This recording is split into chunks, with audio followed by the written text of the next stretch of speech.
A ver, ahora sí empezamos.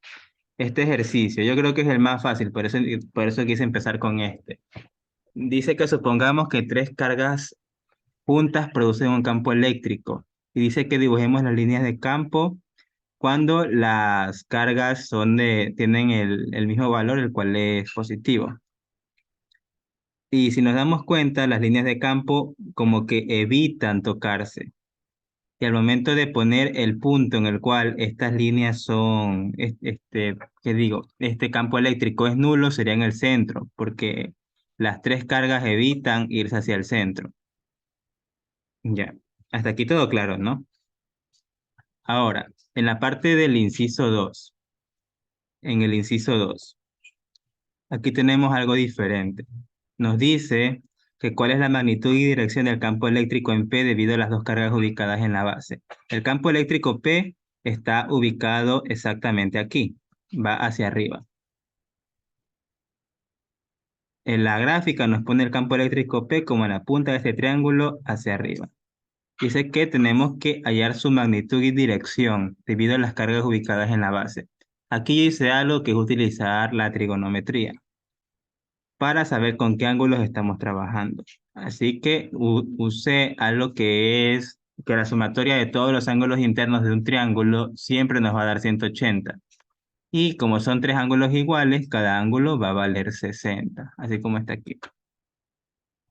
Y ahora, una vez que tengo esto de aquí, voy a dividir el triángulo en dos triángulos pequeños, así como está aquí. Y tenemos que nuestro vector campo eléctrico es igual a la magnitud de A, que es la distancia entre cada carga. Esto es como una igualdad entre estas dos, entre este escalar y este vector. Así que al momento de trabajarlo como un triángulo, puse que esto que está aquí va a valer A sobre 2, porque es la mitad de A, la mitad de la distancia entre las cargas. Y esto de acá va a valer A, y fue lo que puse aquí. Trabajé como un triángulo. ¿Y qué es lo que hice? Trabajé con estas dos líneas del triángulo. La que tenemos aquí, que es la hipotenusa, y la de aquí, que es la base. Ah, perdón, aquí me equivoqué. Aquí estoy trabajando con el cateto opuesto y con el cateto adyacente, que es el de la base. ¿Y qué función trigonométrica nos relaciona los catetos, tanto opuesto y el adyacente? La tangente. ¿Y qué ángulo estoy trabajando? Tangente de 60 grados. Así que, ¿qué es lo que hice? Trabajé con la tangente de 60 grados y aquí nos da igual. Nos situamos en este ángulo que está aquí, ¿verdad? ¿Cuál es el cateto opuesto? Es el campo eléctrico en el eje de las Y, porque va hacia arriba. ¿Y cuál es el cateto adyacente que tenemos aquí al ladito?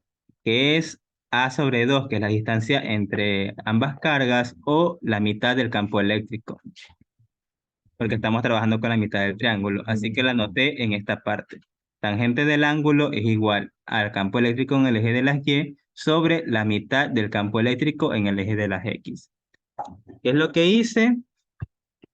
En esta parte de aquí hice un despeje. Este tangente de 60 grados lo dejé aquí y esto que está aquí dividiendo lo pasé a multiplicar y los puse al revés. El campo eléctrico en Y es igual a la tangente de 60 por el campo eléctrico en X sobre 2.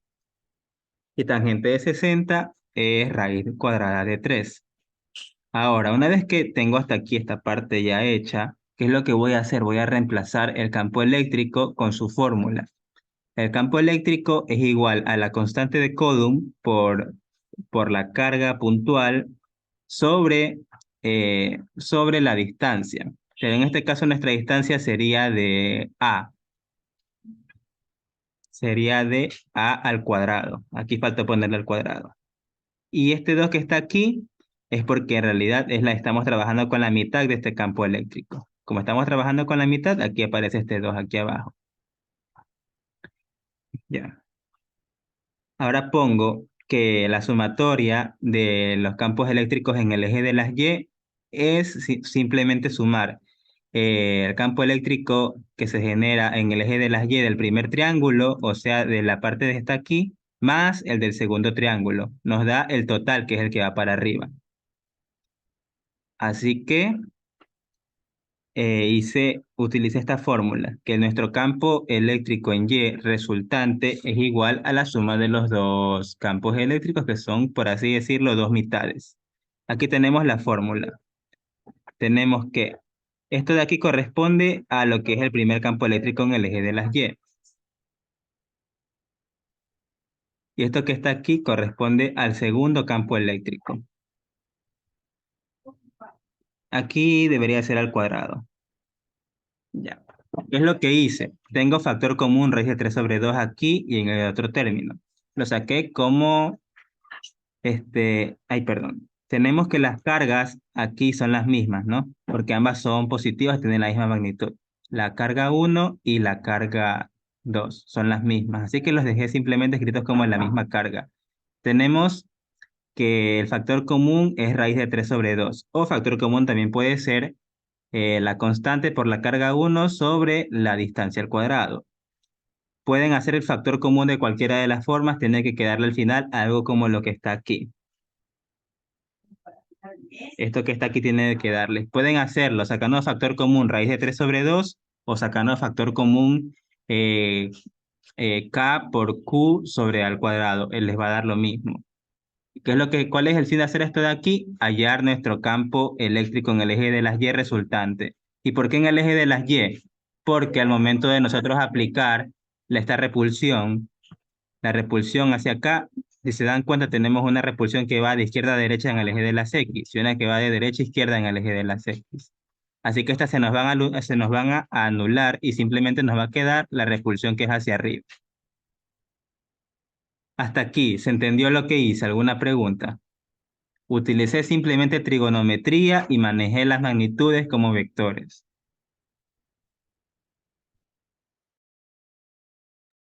¿Se entendió lo que hice? ¿Alguna parte que deseen que repita? De mi parte, todo nice. Digan nomás que esto de aquí ya les estoy ayudando ahorita. Nada entonces. Bueno, vamos a pasar entonces al siguiente ejercicio. Este de aquí lo quiero dejar para el final porque es el más extenso. Así que vamos para el de acá. Juliana, ¿puedes pasarme por favor la foto en horizontal? Ya. Ya, gracias.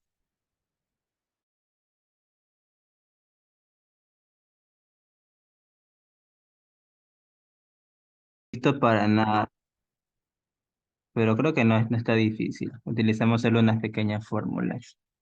A ver, vamos con el siguiente ejercicio. Este de aquí. El potencial eléctrico. Nos dice que tenemos que hallar una expresión del potencial eléctrico en un punto P, ubicado sobre el eje perpendicular de un anillo, con carga uniforme de radio A y una carga total de Q. Cuando nos dice potencial eléctrico es como una letra B y se define por esta fórmula. B es igual a nuestra constante de Coulomb por la carga sobre esta B, que si no me equivoco es esta distancia que tenemos desde aquí hasta acá. Eso es una R, debería ser una R aquí. Aquí lo corrijo de una vez. Ya. A ver, antes que nada, tenemos aquí nuestra fórmula. Vamos a analizar un poquito el ejercicio. Si tenemos que esto de aquí nos vale X y esto de aquí nos vale A, ¿cuánto nos va a valer esta línea que está aquí? Por Pitágoras. Esta es una hipotenusa. La hipotenusa es igual a la suma, a la raíz cuadrada de la suma de los catetos al cuadrado. Esto es lo que tenemos aquí. Esto es R. Ya. Ahora, si nos damos cuenta, no tenemos tenemos aquí un diferencial. Y cuando tenemos un diferencial, lo correcto es integrar. Lo correcto es integrar. Así que vamos a utilizar la fórmula, pero en vez de utilizar la carga, vamos a utilizarlo como diferencial de carga. Esto que está aquí debería ser una Q, como diferencial de carga. Porque este anillo, esta arandela tiene un espesor. Y nosotros para calcularlo correctamente tenemos que utilizar la integración. Así que en este caso tenemos un diferencial de potencial y un diferencial de carga. Aquí falta una D, si no me equivoco. Diferencial de potencial y un diferencial de carga. Tenemos diferencial en ambos lados, como cuando veíamos en ecuaciones. Cuando tenemos un diferencial a cada lado de la ecuación, tenemos que integrar con respecto a esa variable. Así que vamos a realizar una integración. Integramos este diferencial de potencial e integramos esto que tenemos aquí a la derecha. Vamos a reemplazar en nuestra fórmula. No tenemos el valor de la carga, pero lo que sí tenemos es nuestro radio. Radio lo digo más que nada porque es la distancia. Cuando trabajamos la ley de Coulomb, ese R es la distancia entre las cargas o entre los puntos cargados. Así que en vez de poner R, voy a poner lo que tenemos aquí, raíz cuadrada de A al cuadrado más X al cuadrado. El momento de realizar esta integración, nos va a quedar que, si se dan cuenta con respecto a qué variable estamos integrando, con respecto a Q, porque dice dQ. La X no le paramos bola, estamos integrando con respecto a Q. Y como la K es constante, la sacamos afuera de la integral. Así que si tenemos aquí un diferencial de potencial, al momento de integrarlo nos va a quedar como simplemente el potencial. El diferencial de carga, al integrarlo, nos va a quedar como carga mayúscula, que es como que una carga total, por así decirlo. Aquí tiene el ejercicio, carga total es Q. Y ahora, como estamos integrando, integral del diferencial de Q es Q mayúscula. Y nos queda así expresado el ejercicio. El ejercicio simplemente nos pide expresarlo. Y esa es toda la resolución por este ejercicio. No es nada del otro mundo, es bastante fácil. ¿Alguna pregunta?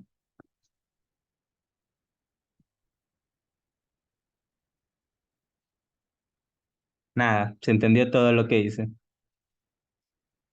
Es como una mezcla entre ecuaciones diferenciales, trigonometría y física. Pero son cosas bastante sencillas.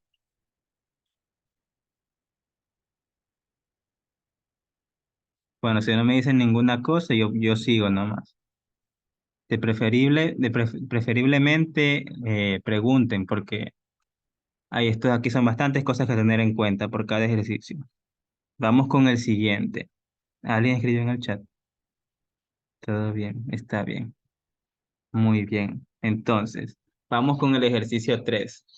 El ejercicio 3 es para mí el más complicado. A mí me costó un par de horas resolverlo. Bueno, más que nada resolverlo en interpretar lo que estaba en esa foto del internet. Pero es interesante porque nos mezcla algunos conceptos. Dice, una varilla delgada de longitud Y, no, aquí tiene que ser de longitud X. Aquí hay un error, aquí es de longitud X.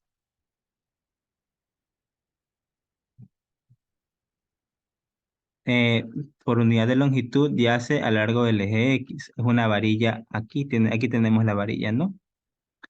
Dice que demostremos que el campo eléctrico en P, el campo eléctrico aquí en P, en el punto P que nos da la imagen, a una distancia Y de la varilla. La distancia Y es esta cosa vertical que tenemos aquí, que es la distancia en el eje de las Y. Eh, Tiene componente en X que está dado por esta ecuación que tenemos aquí. Multiplicado por seno, el ángulo sobre Y. Esto de aquí ha multiplicado es todo una sola. Ya, lo que tenemos que hacer es a partir de este ejercicio llegar a esa fórmula. Tenemos que llegar hasta esa fórmula. Así que, ¿qué es lo que vamos a utilizar? Primero vamos a tener que analizar el ejercicio. Si nos damos cuenta, se nos forma como un triángulo en la parte que tenemos aquí a la derecha. Es un pequeño triángulo, ¿no? Que tiene como cateto la Y, como otro cateto la X y como hipotenusa la A. No, no importa la letra, lo importante es que se den cuenta cuáles son las componentes del triángulo. Y tenemos un ángulo. Cuando nosotros vamos a sacar lo que es seno, coseno y tangente con respecto a un ángulo, tenemos que situarnos en ese ángulo. Nos paramos en ese ángulo y a partir de ahí vemos qué es lo que nos rodea. En este caso, el seno del ángulo aquí era igual al cateto opuesto sobre la hipotenusa, ¿no? Si nos situamos en este ángulo, ¿cuál es nuestro cateto opuesto? La X. ¿Y cuál es la hipotenusa? Es A. Así que es lo que tenemos aquí. Seno del ángulo es igual a nuestro cateto opuesto sobre nuestra hipotenusa. ¿Y cómo era la hipotenusa? Por Pitágoras. Es igual a la raíz cuadrada de la suma de las componentes al cuadrado, es decir, x al cuadrado y y al cuadrado. Y nos queda expresado de esta forma. Seno del ángulo es igual a x sobre la hipotenusa, que es raíz cuadrada de x cuadrado más y cuadrado. Con coseno pasa algo diferente. Coseno, ¿qué es lo que hace? Coseno nos relaciona, en cambio, el cateto adyacente a este ángulo. ¿Y cuál es el cateto adyacente? Es el que tenemos al lado. ¿Cuál es el que tenemos al lado? La y. Entonces, el coseno del ángulo va a ser igual a nuestro cateto adyacente, que es la y, sobre nuestra hipotenusa. Aquí faltó esta parte, es una raíz cuadrada aquí. Ya, es una raíz cuadrada. Entonces, esta hipotenusa aquí la tenemos como una letra D, que piensen lo que es como que una distancia entre lo que estamos trabajando en la X y el punto. Aquí tenemos las formulitas. Yo decidí anotar las fórmulas en una parte pequeña porque son las que vamos a trabajar. Tenemos que la distancia es la raíz de tal, que es lo que acabamos de ver. Tenemos que nuestro potencial eléctrico es igual a la constante por el diferencial de carga sobre nuestra distancia al cuadrado. ¿Por qué puse diferencial de carga? Porque estamos trabajando con una barra, la cual tiene pequeños diferenciales, como pequeñas secciones. Así que por eso lo puse como diferencial, porque si trabajáramos con toda la barra, trabajáramos simplemente con la Q, pero nos está diciendo en una pequeña sección, el ejercicio mismo nos lo marca. Ya. Tenemos aquí el diferencial de Q es igual a lambda, no es pi, aquí es lambda, un signo así. Lambda por diferencial de X. Lambda es una constante, es un número que es desconocido, pero que simplemente nos lo da el ejercicio para que trabajemos. Y tenemos que nuestro potencial eléctrico en el eje de las X es cero, porque ahí se acumulan, pero en realidad es como que si tenemos una barra igual, lo pongo, borro todos los dibujos y pongo en forma de vector para que se entienda mejor.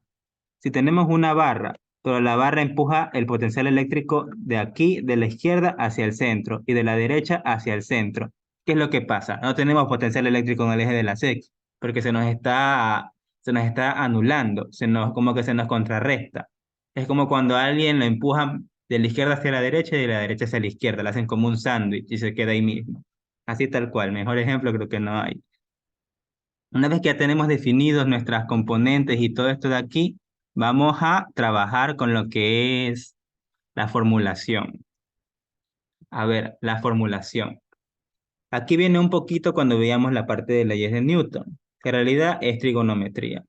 Si se acuerdan, cuando veíamos las leyes de Newton y teníamos un vector, el vector tiene sus componentes, ¿verdad? Tiene tanto su componente en X como su componente en Y. Y la componente en X digamos, por ejemplo, de la fuerza, es igual a la fuerza por el seno del ángulo. Y la componente en Y es igual a la fuerza por el coseno del ángulo. Esta parte es importante, anótenla, que esto de aquí es la base con la que vamos a trabajar. Ya. Como nos dice que estamos trabajando con el potencial eléctrico en el eje de las Y, debemos trabajar con su componente en el eje de las Y, porque es como decir que la componente en X no existe porque se nos está anulando, ¿no? Pero como es una barra formada por diferentes diferenciales, lo que vamos a hacer es que lo dejamos escrito como diferencial de potencial eléctrico. Y como tenemos un diferencial, lo que hay que hacer es integrarlo para trabajar con toda nuestra barra. Aquí lo que pasa es que tenemos que realizar unos pequeños cambios. Voy a escribir cómo es correctamente todo para que tengan en cuenta. Potencial eléctrico en Y es igual a el diferencial de potencial eléctrico por el coseno del ángulo.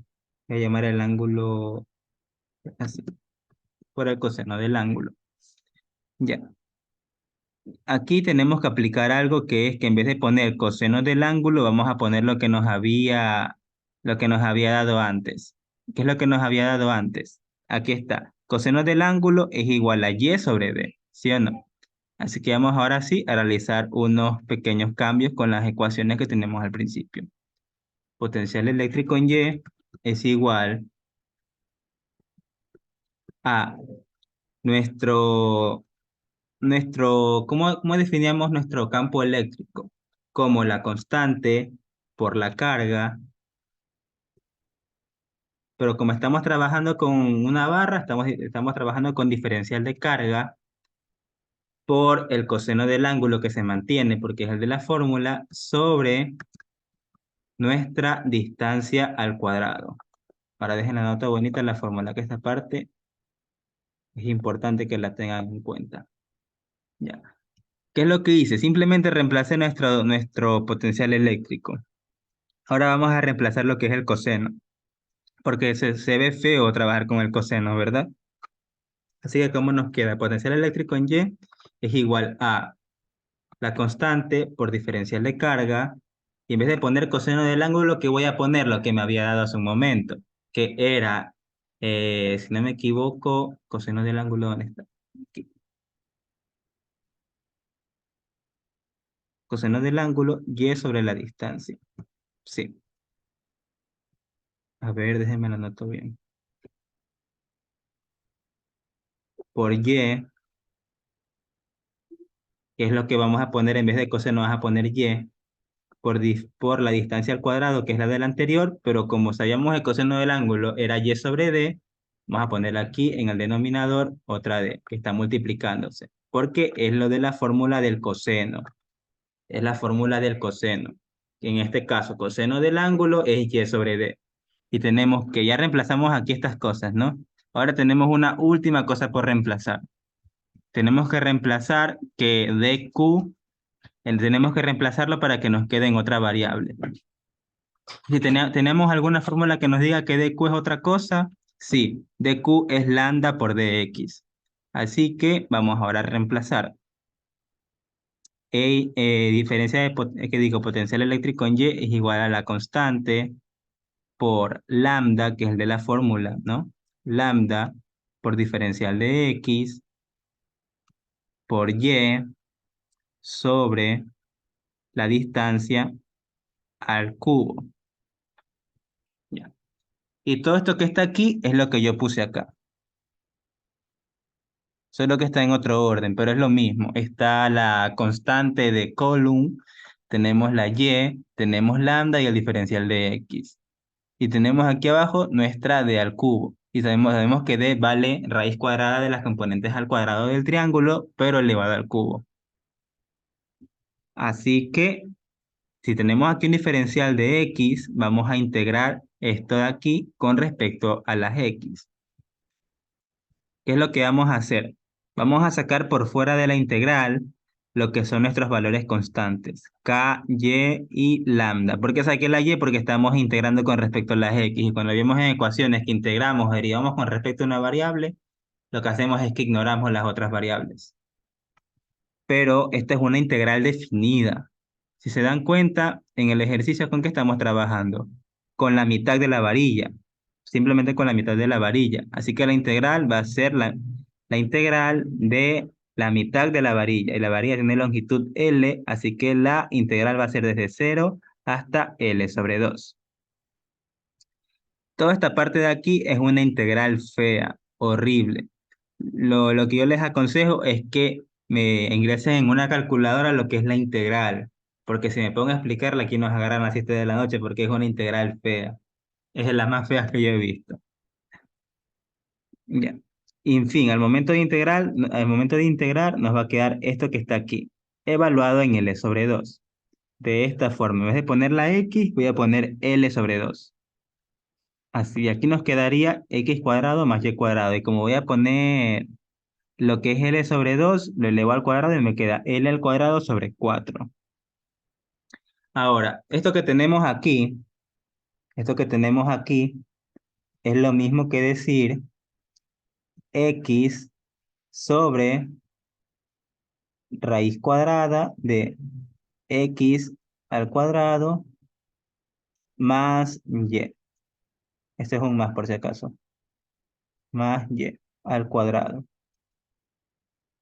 Así nos queda la integral, pero evaluada nos quedaría así, solo que de verdad como expresada en términos de x y y nos quedaría así de esta forma, como la puse a la derecha.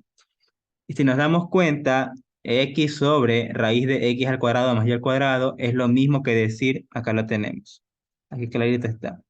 Aquí era igual a decir seno del ángulo. Seno del ángulo es x sobre raíz cuadrada de x al cuadrado más y al cuadrado.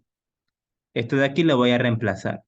En vez de poner esto que está aquí, voy a poner seno del ángulo, que fue lo que yo hice acá. En vez de poner esto que está aquí, voy a poner seno del ángulo. Y así nos quedaría expresada nuestra fórmula según lo pide el ejercicio. Nos queda como la constante por lambda sobre y por el seno del ángulo. Lo que hice simplemente fue hacer una demostración. Aplicamos un montón de cosas, lo vuelvo a repetir. Aquí aplicamos trigonometría para sacar lo que son los senos, cosenos. Aquí ponemos todo lo que son nuestras fórmulas.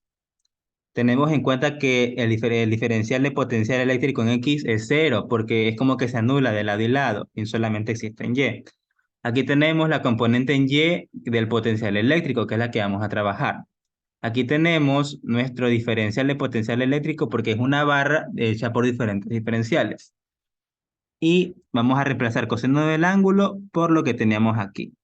Y vamos a reemplazar lo que es el potencial eléctrico por la formulita. Y vamos a reemplazar lo que es de diferencial de Q por lambda de X, que es lo que teníamos acá. Esto no es pi, es lambda. Una vez que tenemos todo eso, realizamos nuestras operaciones, nuestra integral definida desde cero hasta la mitad de la barra. Una vez realizada esa integral, nos quedaría algo así, pero como estamos trabajando con variables, nos quedaría esta parte que está aquí. Nos quedaba esta parte que está aquí, ¿sí o no? Multiplicando. Así que en vez de poner esto, lo que yo hice fue poner seno del ángulo en la fórmula final, que es lo mismo. Una vez que puse seno del ángulo, nos queda ya por fin hecha la expresión que nos decía el ejercicio. Ahora, esta última parte. El ejercicio más que nos enreda con la última parte, cuando es algo bastante fácil. A ver, miren, esta más es como que una especie de interpretación mía que yo me di cuenta y evalué que es correcta, que nos dice que utilizando el resultado en el inciso A, es decir, esta fórmula que tenemos aquí, demostremos que el campo de la varilla, si fuera de longitud infinita, o sea, si la varilla fuera infinita, es igual a esta expresión de aquí. Es parecida a la que tenemos arriba, pero si nos damos cuenta, no tiene la palabra seno del ángulo. Ya vamos a ver por qué. Tenemos que calcular el campo eléctrico en un segmento en el cual la varilla sea infinita. Yo no le presté atención a la parte que está aquí abajo, porque la hice de una forma mucho más fácil. Es lo que hice. A ver, les voy a dibujar aquí lo que era la varilla. Presten atención al dibujo. Lo que era la varilla, lo que era... Esto de aquí que nos vale, esto vale Y. Tenemos aquí nuestro ángulo, ¿verdad? Nuestro ángulo. ¿Y qué es lo que pasa? Vamos a imaginar que nuestra varilla es infinita, que se nos va hasta el infinito. ¿Sí o no? Vamos a imaginar que nuestra varilla es infinita. Así que, ¿qué es lo que vamos a hacer? Vamos a trabajar nuestro campo eléctrico en este punto. Pero si se daban cuenta, ¿qué es lo que pasaba con la varilla? Que dependía del ángulo. ¿Qué digo? Con nuestro campo eléctrico dependía del ángulo. Y si la varilla empieza a ser infinita, ¿qué es lo que pasa con este ángulo? Va a ser de 90 grados. ¿Sí o no? Si la varilla llega hasta el infinito, va a ser de 90 grados nuestro ángulo entre el punto y el final de la varilla. Así que, ¿qué es lo que hice? Apliqué una especie de límite. No sé si es que esté matemáticamente correcto escrito en el lenguaje esto, pero es lo que yo traté de interpretar. Y sabiendo que si la varilla es de longitud infinita, nuestro ángulo, el ángulo que tenemos aquí, si la varilla es infinita, ¿qué se nos va a hacer? 90 grados. Así que, ¿qué es lo que vamos a hacer? Vamos a aplicar la primera fórmula, que es esta de aquí, y reemplazamos el seno en su ángulo por 90 grados. Y matemáticamente en su calculadora, seno de 90 nos va a dar 1. Y al multiplicar 1 por toda la expresión, no nos afecta en nada. Simplemente nos queda esta expresión de aquí, eliminando el seno del ángulo, que es lo que nos pedía el ejercicio, tal cual. Esta grabación de la clase se las voy a pasar, las voy a subir a YouTube y les paso el link. Es un ejercicio bastante extenso y complicado, pero traté igual al final de resaltar todos los puntos. Vamos ahora al último. Si puede Juliana pasarme el último. Voy a cerrar la sesión y voy a abrir otra para que nos dé el tiempo.